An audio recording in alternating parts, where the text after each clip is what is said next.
Quand les enfants de Dieu sont confrontés aux difficultés, ils peuvent réagir de trois manières différentes. Quelques-uns ont des réactions extérieures et donnent libre cours à leur colère et à leur rancœur. D'autres s'enferment et s'attristent sur leur sort, trouvant un réconfort trompeur en s'apitoyant sur eux-mêmes. Certains encore se cuirassent pour supporter l'épreuve en réprimant tout sentiment. Ils sombrent dans un état de passivité. Résister aux souffrances en manifestant sa rancœur à l'égard des hommes et des circonstances. C'est une tentative de trouver du soulagement, de boire aussi le vin et le fiel.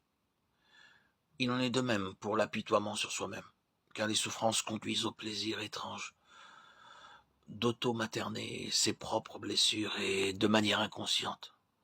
Nous nous désaltérons avec le vin et le fiel trompeur. Et pour ceux qui ont laissé libre cours à la passivité, en annihilant leurs émotions, ils pensent être des chrétiens victorieux. En fait, ils ont engourdi leur sens avec ce même vin et ce fiel, à ce point qu'ils ne sont pas conscients de leurs blessures. Cependant, elles subsistent toujours. Et leur insensibilité est la preuve évidente que leur croix n'est pas celle de Christ. Le châtiment de la croix consistait à faire agoniser un homme jusqu'à la mort, mais il était d'usage d'atténuer leurs souffrances, les souffrances des crucifiés, en leur faisant boire du fiel mêlé de vin ou de vinaigre. Le condamné acceptait donc tout ce qui pouvait un tant soit peu soulager ses souffrances. Cependant, notre Seigneur fut une exception à cette coutume. Lorsqu'il eut goûté la boisson, il la refusa. Parce que sa croix n'avait pas la même signification que celle des autres hommes. Les autres pouvaient éprouver du ressentiment à l'égard de ceux qui les avaient condamnés à une telle mort, mais aucune ombre n'obscurcissait l'âme de Jésus, et son esprit était tellement libre qu'il pardonnait même à ses tortionnaires. Dans cette situation, il a pu prier ainsi: Père, pardonne-leur, car ils ne savent pas ce qu'ils font.